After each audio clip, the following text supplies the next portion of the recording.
Just finished in makeup.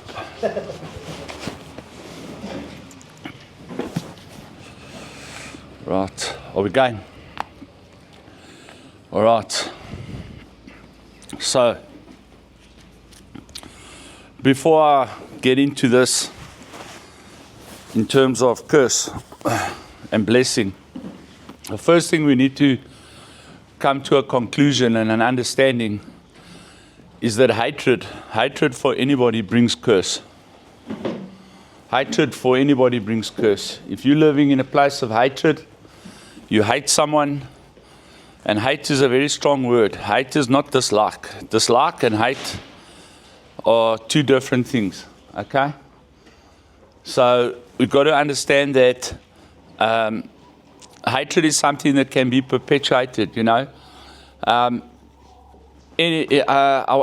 can't you see, I don't have my iPad here now, but if you look at what the scripture says about hatred, it says any person who hates his brother but claims to love God is a liar. Okay?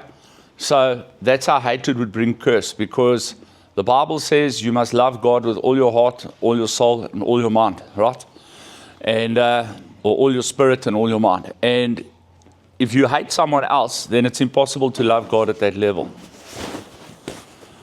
So if you're not loving God already, you're walking into curse, okay? And you can't love God if you hate people. And I think this is the biggest problem, honestly, that we are facing around the world today, is this intrinsic hatred that is bringing a curse upon all of us worldwide, internationally.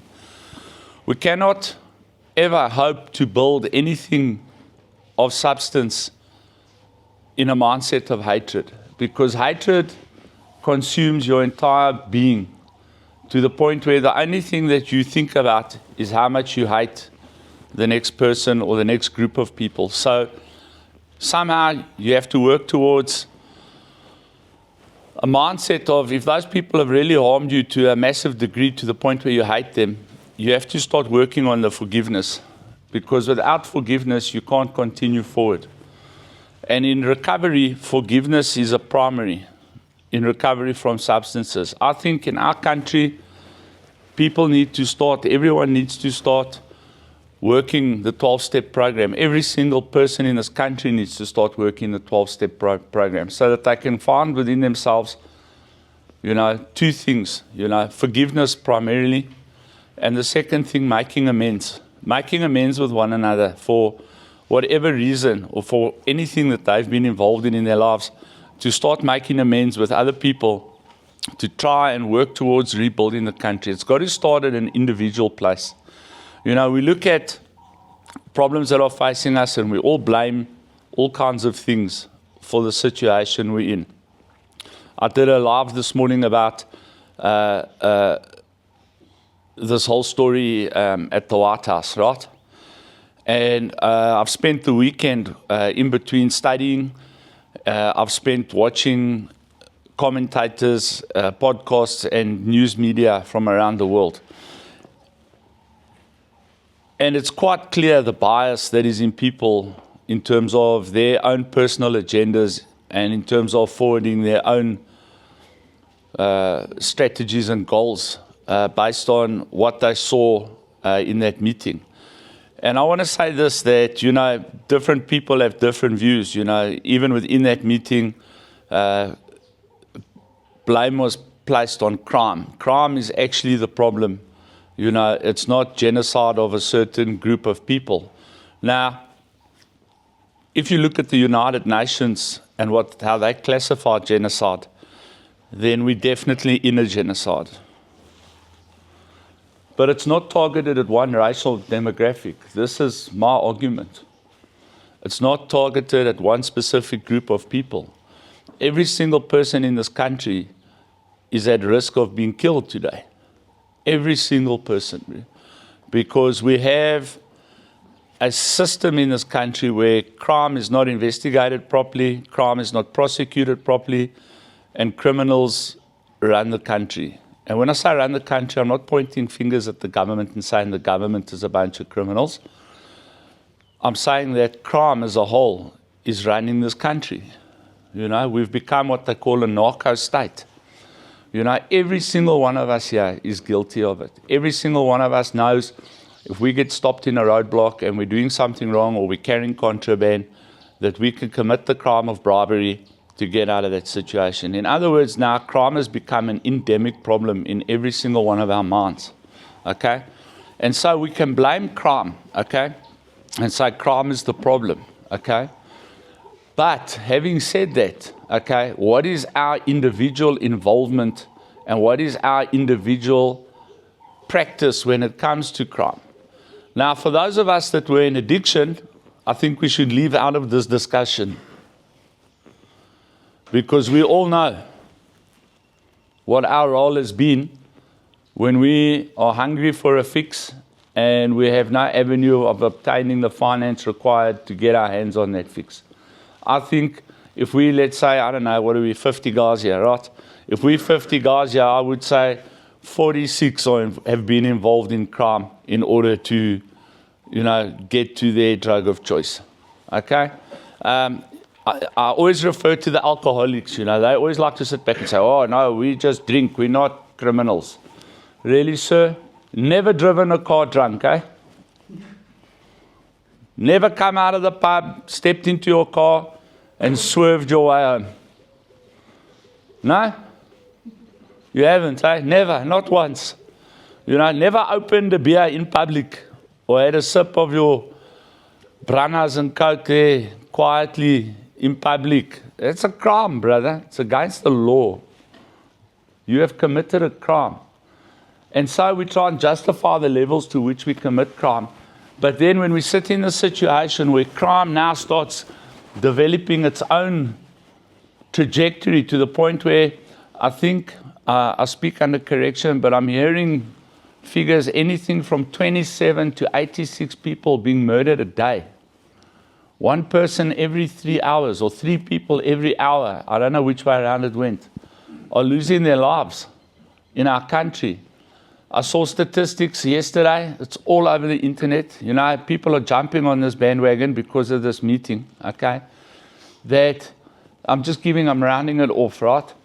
23,000 people died in Gaza in the middle of that war in 2024.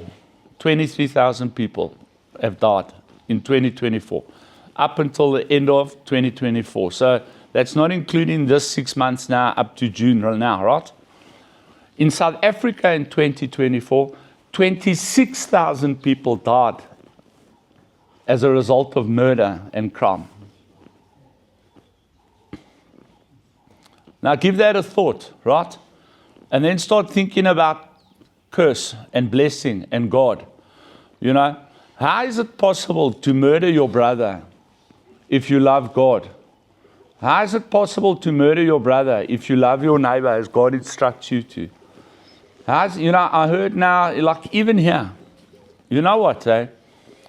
I hear now you guys are stealing vapes from each other, and this whole thing is now becoming a thing again here.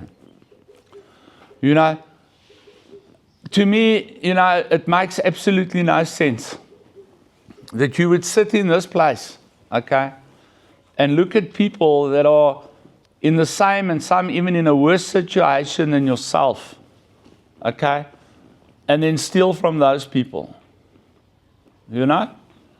I mean, you've really got to go, you that's doing that, okay? You've really got to go and have a long, hard look at yourself and start coming to the understanding and conclusion as to perhaps it's that type of behavior that's putting you in a curse that keeps you living on the street and in and out of rehabilitation centers for the last how many years? You know, maybe it's that behavior that is holding you back. Maybe if you changed just that behavior, your life would start improving. You know, someone came to me the other day, that took a vape here, that had been caught for taking a vape. You know, and I said to him, how do you confiscate a vape from a resident and only to be found by the residents puffing on that same vape? And the guy tried to come with a whole long story and justification of why that happened. And I said to him, well, you know what, I don't accept that. I don't accept that as a valid and viable excuse. So for that person, you know who you are. You're going to replace that thing, bud. You are going to replace it, not us. Okay? And I want to say this to you. Okay? If you get found and caught with your fingers in someone else's property, okay? Here. And other residents catch you, and whatever results stem from that, okay?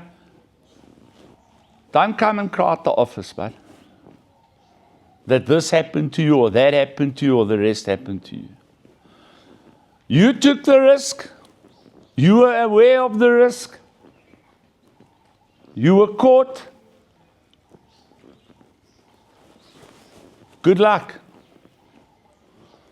Good luck.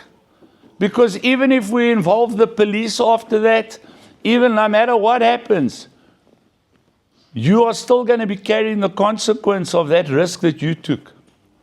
And the consequence that came from the risk that you took is because you weighed up the consequence versus the pleasure of whatever it is that you were lifting, and you decided that the risk was worth the reward. Now you've been caught. Now the consequence is stepping in. Good luck with that. Good luck with that. Obviously, if we see something going down, we will intervene as best we can. But we're not everywhere all the time.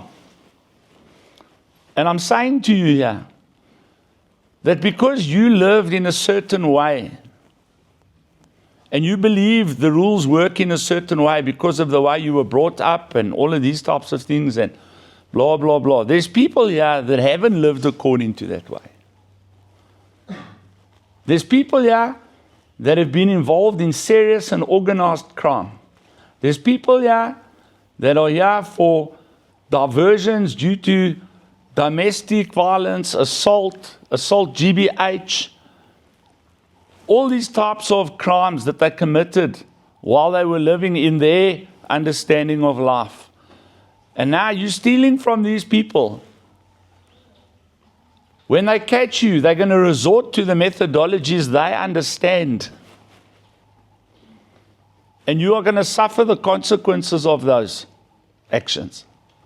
Because we cannot be everywhere all the time. Now, as I said to this individual with a confiscated vape, I don't want to hear the story.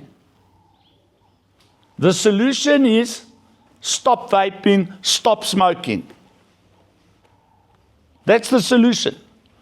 If you cannot afford a vape, if you cannot afford cigarettes, if your family doesn't want to purchase these things for you, the answer is, I no longer smoke and I no longer vape until I manage to leave this place, find myself employment, and can thus purchase these items for my enjoyment when and if I reach that place.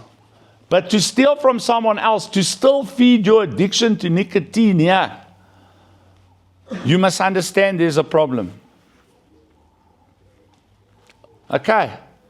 And you're going to bring upon yourself, what's the word? Curse. Curse. We drive around this country and we see the conditions people are forced to live in this country. And the word is forced. And what we see is we see certain groups of politicians benefiting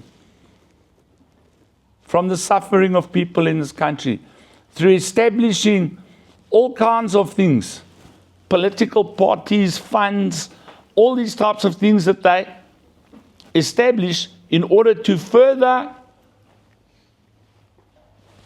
rob South Africans. Because the average South African on the street is not seeing any benefit from all these plans and laws and bills and funds and that people claim is for their benefit. And this is what happens. And thus we're still in a curse, because the reality is the money that is generated for the benefit of these people is then stolen and distribute it amongst thieves. And that brings curse. That brings curse. What we need, and it starts with you. If you are living in the correct way, then you will want people to govern you that are living in the correct way. I saw the most amazing video. It was either late last night or even early this morning. That it says this, that it's strange that the people that only complain about corruption are those not benefiting from corruption. Have you noticed? Advocate Akamala said this morning, very interesting. That's one of the sharpest guys in this country. I think that guy would make an excellent president. I must be honest with you. You know, he says, people are complaining about corruption while trying to get involved in corruption.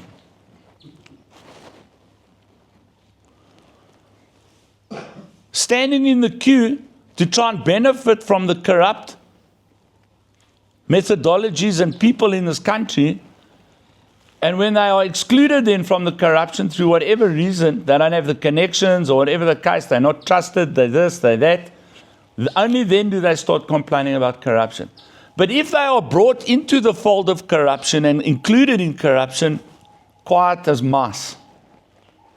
Have you noticed that? Makes a good point, eh?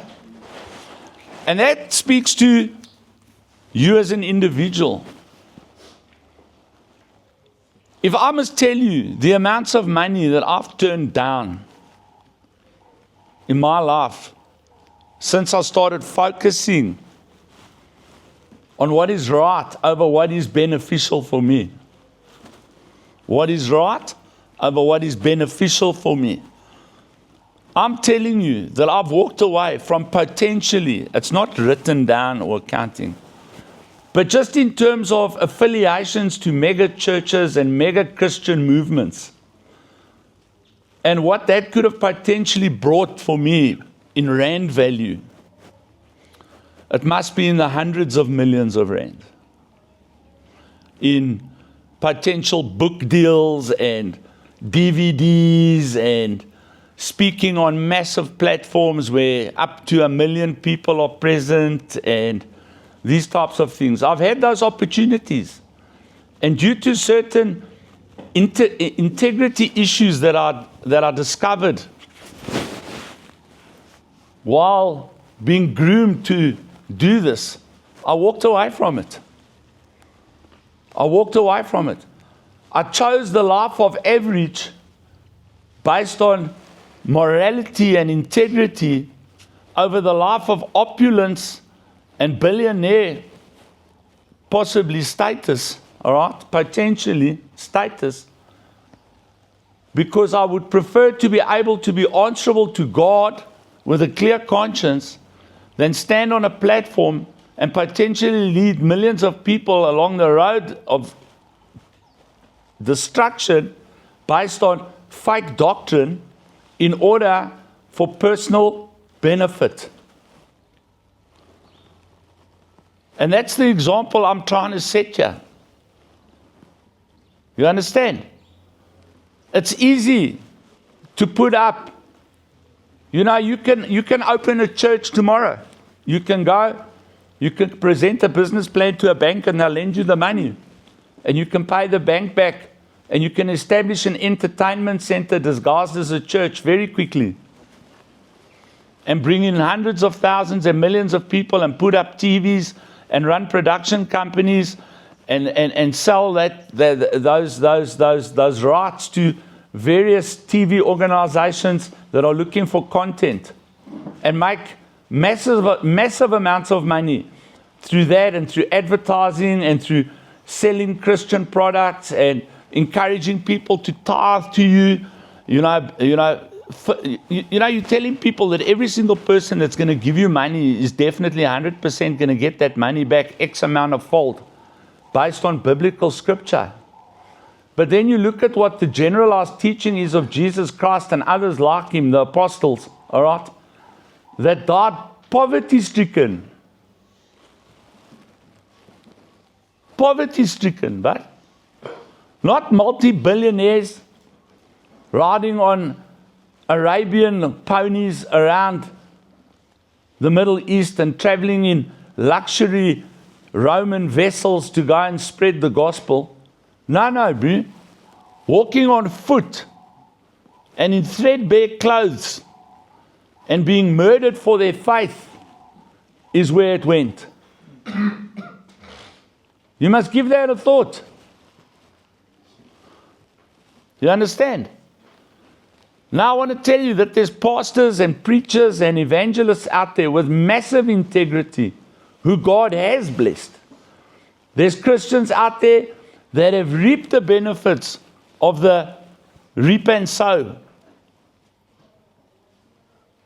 ideology of the Bible. They're out there. But God will bless who God blesses, and God will curse who God curses, and God will give to whom God sees fit to give. It says also in the Word that you have or you want and you do not have. And you do not have because you do not ask. And when you do ask, you ask to feed your pleasures.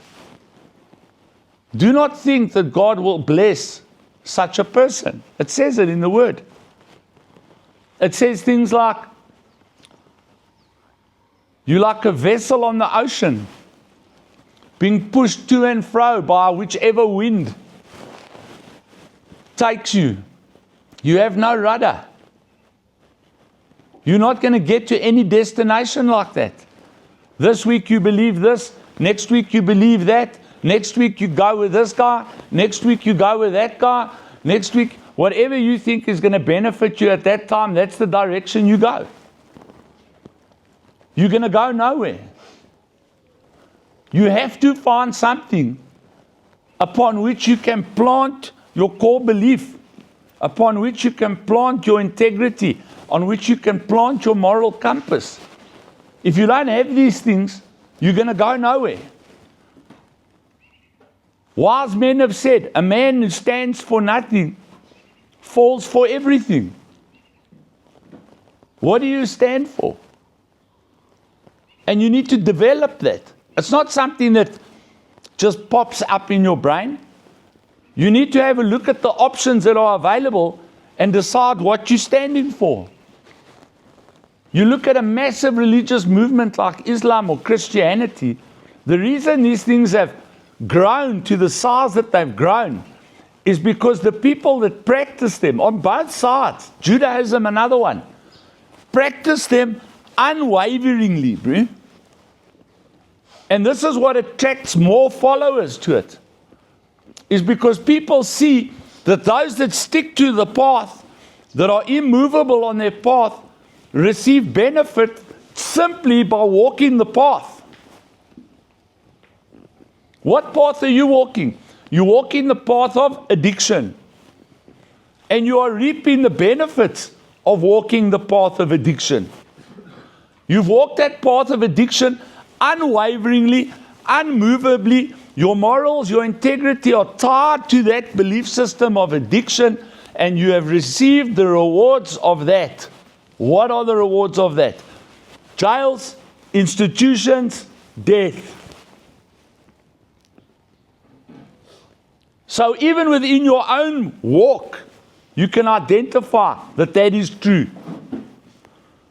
But if you walk along a path of integrity and morality and spirituality, look at the people who live like that. They go places.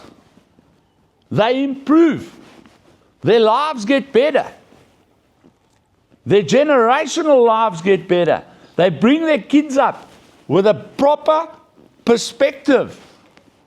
One of the perspectives is fatherhood. It's a massive role in our country now. The lack of male role models for male children. We see even our sports stars, people, we cheer for them on the cricket and the rugby pitch. They come together, they give our nation hope. They show us that when we walk together and when we work together, We can do amazing things as South Africans. And then next week we see the oak has been caught in this scandal, caught in that scandal, divorcing, this, that. And we look at that and we realize that our idol has got clay feet, like the vision of Daniel. This beautiful bronze statue with clay feet. It cannot sustain its own glory. And we say to you, put the same amount of faith into God who has got, he's the rock, he's planted. Cannot fail, cannot fall. Put your hope, put your integrity, put your morals, base it on that. That's what Deuteronomy 28 is telling you. That God is the place for you to put your hopes and dreams, not in people. Because people fail. But we look at these guys, our role models, and we look at what their examples are of morality and integrity. A couple of years ago, the captain of our cricket team is caught in massive and scandalous corruption.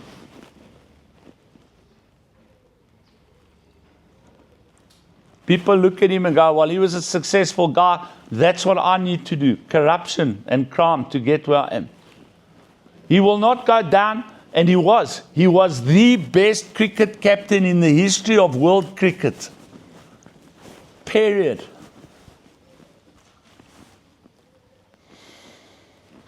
But he will go down as a thief. That will be his legacy. Not the greatest captain. A thief who swindled his own countrymen for financial benefit. The Soccer World Cup, South Africa 2010.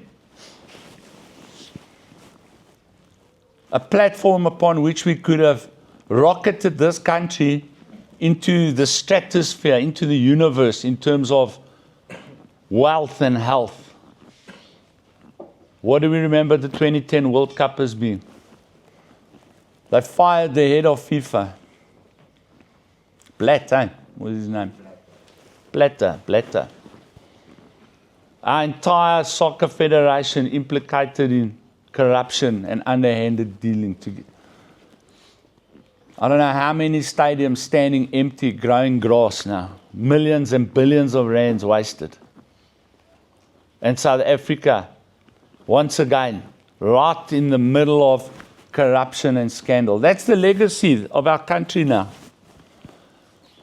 This is why when we walk into a place like the Oval Office at Washington, people say that Cyril Ramaphosa acted like a beggar. What are you going to say?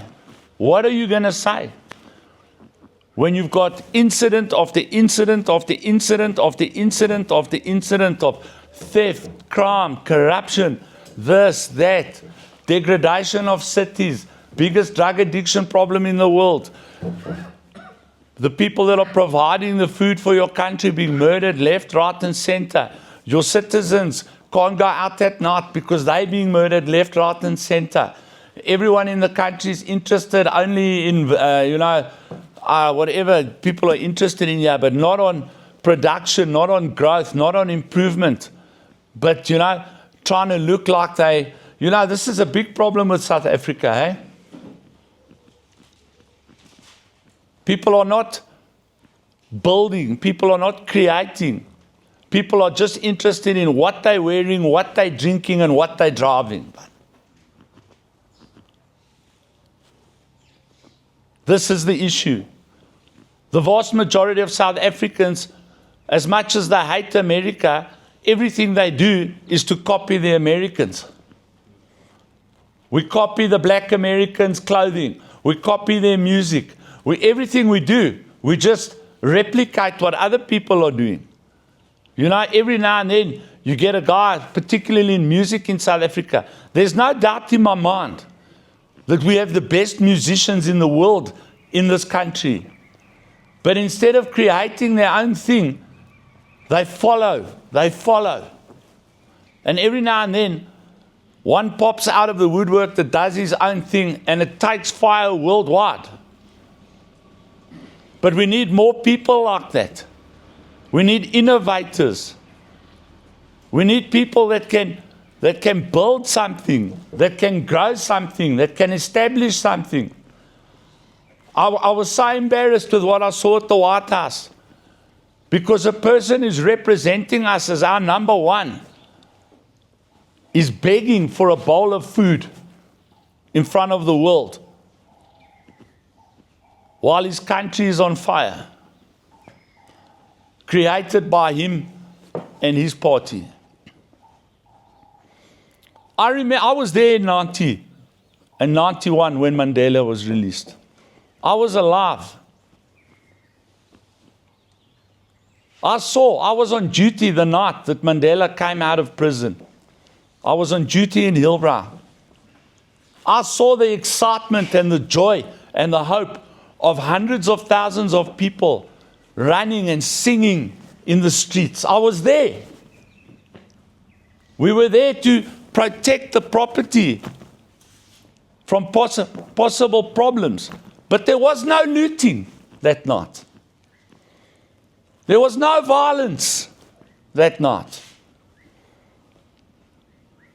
People were looking at exactly what F.W. de Klerk said. They were looking at a new sunrise coming over this nation.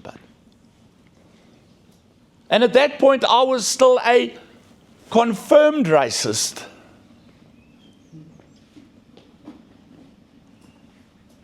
Even though I had colored friends and black friends, they were different. They were the enlightened coloreds and blacks. These other guys were not. Do you understand? That's how our thinking was. You know? Am I embarrassed to say that? Absolutely. But that's the way I thought at that time. But I couldn't get away from the fact that why are all these people so happy? If we were doing the right thing, why are all these people so happy? Because people had something in this country they hadn't had for 300 years. Not economic participation. Not political participation. This is not what people had. They had one thing. Hope. They had hope. And they had that hope. Most of them, do you know, also latest stats that have come out, not latest stats, this is being spoken about in a lot of the podcasts now. Did you know that 88% of South Africans across the board identify as Christian?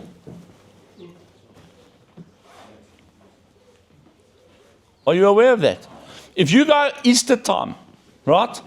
And you try to go to Petersburg over Easter, good luck. Good luck, what? Because the ZCC, the Zion Christian Church, the biggest black church in South Africa, is having their pilgrimage, their annual pilgrimage to Moriah. Right? It's in Polokwane, eh? Right? Okay? How many ZCC are in this country? And the core belief, I see their uniforms, is a cross. They fall under Christianity. The Catholic Church in this country. Do you know how many people, black, white, Indian, colored, identify as Catholic in this country? Millions upon millions, but Catholic Christian. If you go to the churches, the mega churches, the vast majority of the people sitting in those churches are black people. The vast majority who identify as evangelical Christians. Pentecostals. Pentecostal means they believe that the Holy Spirit is active and alive and operating in people right now. Okay? So if 88% of our country believes in Jesus Christ, why is Jesus Christ not in our government institutions?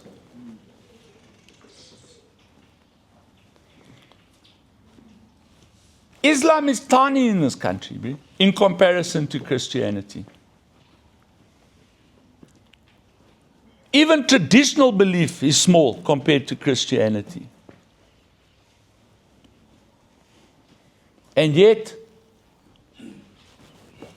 we don't preach what we believe to our children in our institutions of learning. We don't pray to God in our parliament. We don't serve God. We don't use God as our methodology in our institutions and in our hospitals. And then we look at our country and we say, why are we living under a curse in South Africa? Because we are living under a curse. We hate each other. We want to kill each other. We want to steal from each other. These are all symptoms of the curse. And we're cursed because we don't acknowledge God at our highest offices.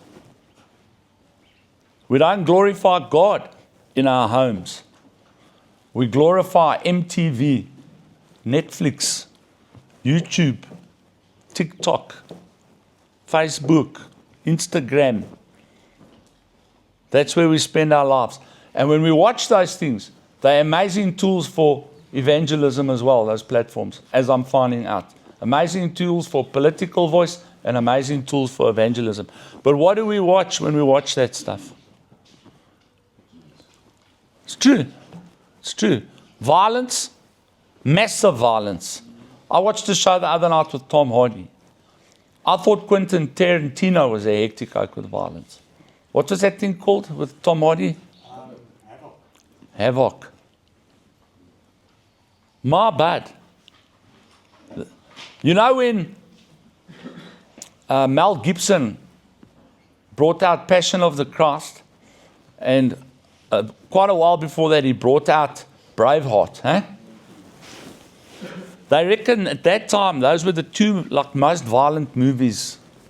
Passion of the Christ and Braveheart were like the two most intricately violent movies. They called Braveheart a blood festival because of those battles. This show made those two shows look like Peppa Pig.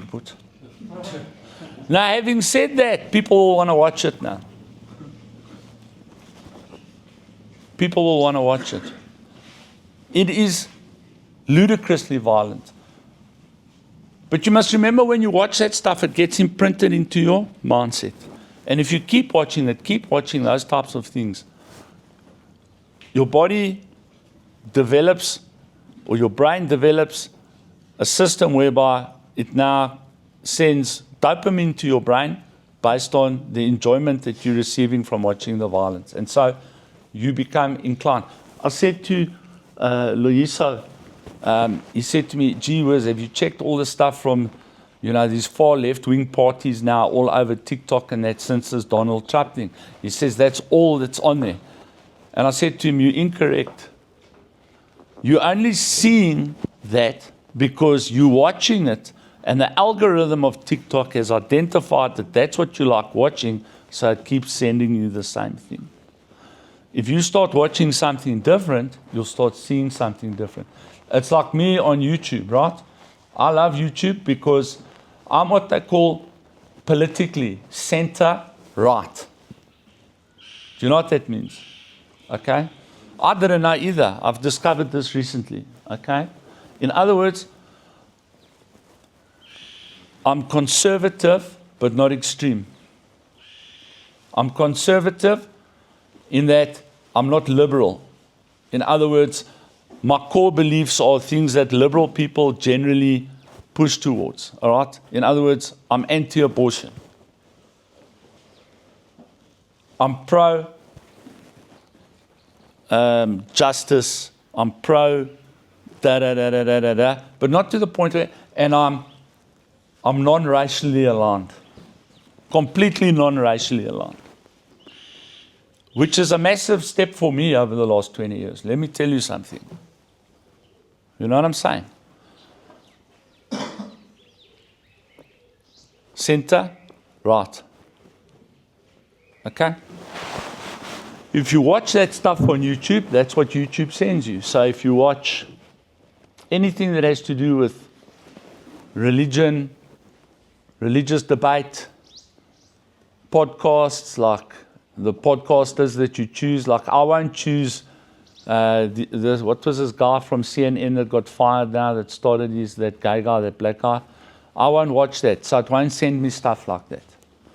You know, I watch guys like Joe Rogan, Lex Friedman, David Rubin, Jordan Peterson, Douglas Murray, these types of oaks. So everything in my podcast section will be center, right-leaning views and that. It won't. I watch Fox News, so it doesn't send me CNN, it doesn't send me MSNBC. I understand Fox News is also biased, don't get me wrong, but they're the least biased. Do you understand? They'll at least give the other side some airtime, whereas these other news outlets will only push their narrative and no one else. They drown everyone else out. So that's what it sends me, because it sees that's what I like to watch. And then when it sees my content that I put on is Christian, faith-based content, it sends me that stuff. And it sends me a lot of the arguments between Christians and Muslims, you know, around the world. There's a lot of debate that goes on around the world. And then I watch that stuff. But that's what it'll send me, because that's what I watch. Now, it's the same with you. You've got an algorithm. If you keep putting that in, that's what you're going to keep putting in. You understand? You need to change that. You need to change that. You know? You need to force yourself to watch things that you didn't normally watch. And shockingly, you might find you actually enjoy it. All right. Still haven't got to the curses. Let me just do a couple. Right? The blessings, all right? The blessings portion of Deuteronomy 28 is tiny. Because what it literally boils down to is if you do things right, you won't be cursed. And everything that goes with a curse will thus be away from you. All right? So I just want to read you some of these things. All right? I hope that you've read the first part. Cursed shall you be in the city, and cursed. These are general curses, right? And then we start seeing here from about verse 20. It says, the Lord will send on you cursing, confusion. Confusion, bud, is one of the curses. And rebuke in everything you put your hand to. Now, I always put it like this, and I get a lot of heat from these Puritan Christians. What that means is, and I want you to answer a question, generally speaking, doesn't it feel like everything you try to do and everything you touch turns to shit? Hey? No matter how good your motive is. At that point. Now the problem is, even though your motive at that point was a good motive, your overall mindset is incorrect. So your small micro motive is irrelevant. It's still going to fail. Something I've tried to explain to you a number of times, but in a different way. You can be the best in any industry. Know the industry inside out.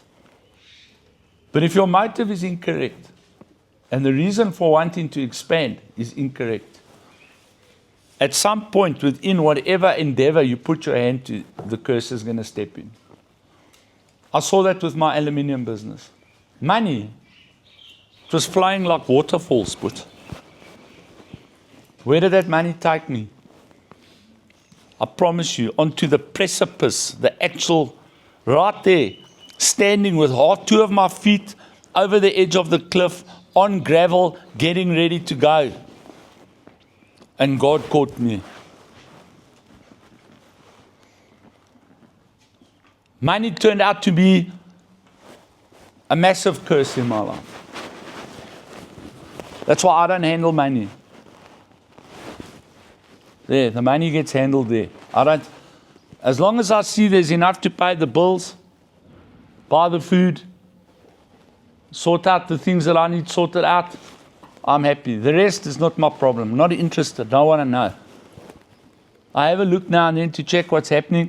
But other than that, the money gets run by people who know how to run money. Because me, I am a recovering drug addict. In other words, addiction is a problem in my life.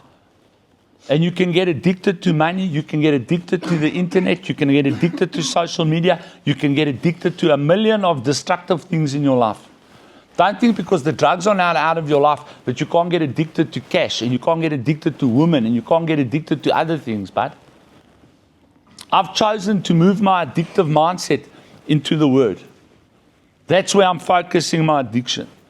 And now I'm diversifying my addiction. I'm getting addicted to restoring this country to what I know it can be. And the craziest thing is I see there's a lot of people that like what I have to say, which I never thought in my life. But I'm focusing my addiction in positive ways. God and my country, bro. You know?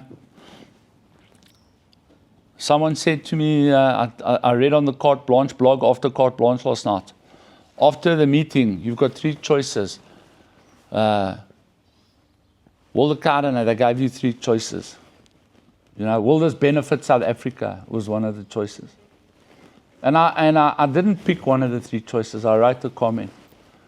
I said, the question is, benefit who? This is always the question. It will benefit, yes. But who's it going to benefit? Is it going to benefit, again, just a select bunch of people? In my day, the select bunch of people were the whites. Everything in this country benefited them. Now the whites have been replaced by politicians. That's literally what's happened.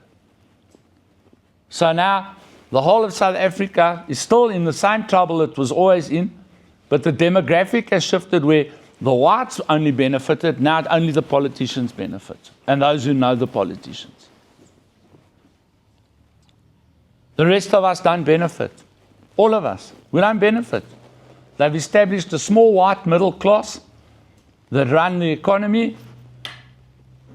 You know, the politicians and the multi-corporate billionaire cabal, they benefit everything.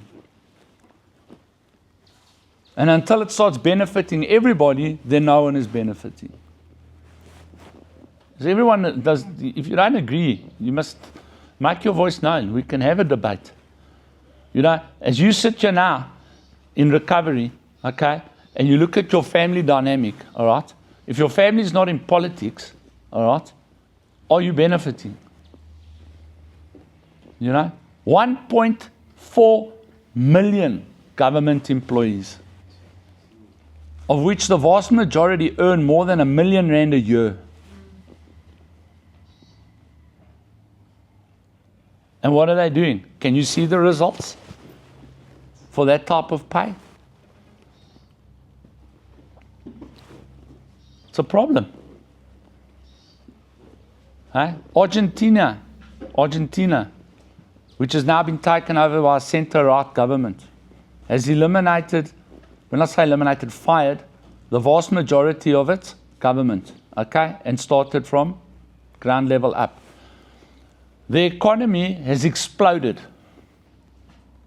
Okay? Do you know why? One of the main things that guy did, he fired these officials. What do we need 36 ministers and deputy ministers for? Each one of them with a government house, government salary, government bodyguards, government travel expenses, everything. We've got a minister of women. What exactly is your job? And a deputy minister of women, and a secretary of women, and a portfolio place of women. What's your job? Do you have a minister of men? I don't understand what that job entails. 36 ministers and deputy ministers. And they gave us the salaries. There's a list of salaries. If you must see what you're spending on people sitting around doing nothing, you're not benefiting. It's part of the curse.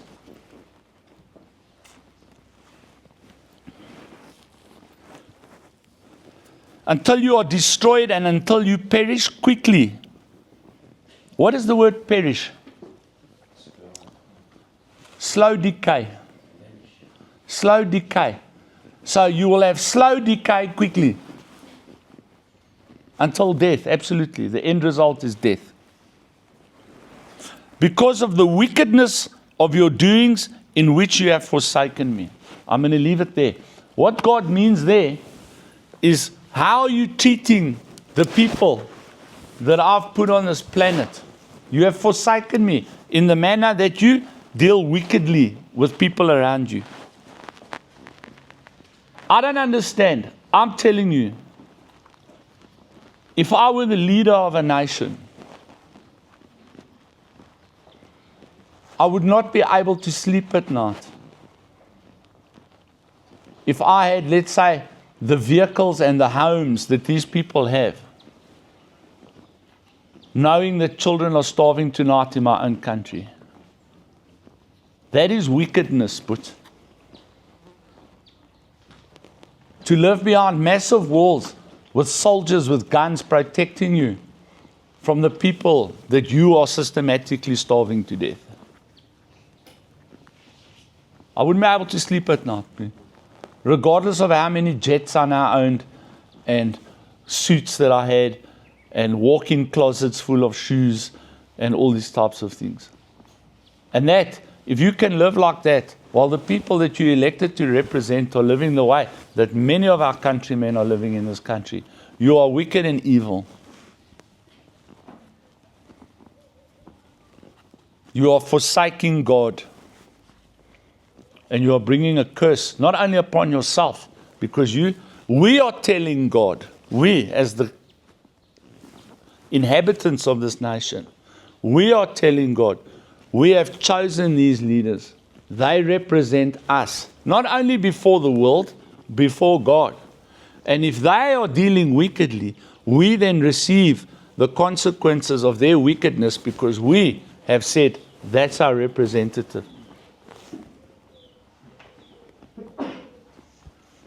If we want to start prospering in our country, we need to start putting godly people in places of power. We need to bring God back into our institutions. We need to start teaching our soldiers and our policemen that they're not only in service to us as the citizens, but they're in service to God by protecting us. I must be honest, I don't know how we're going to root out this corruption that is now down to even the cleaner in the hospital. There's 3 mayors now in our country, mayors, that are being investigated for stealing and selling their own chain. You know those mayor chains?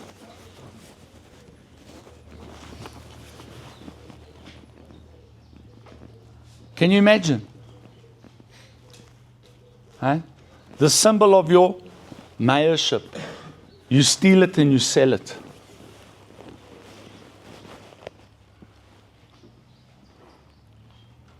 Imagine.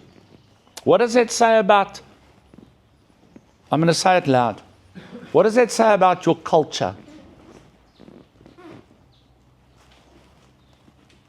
Is it a culture of theft and corruption and crime? And if it is, then there's no ending it. And then the curse will continue. Okay. Wonderful Monday. Don't worry about this.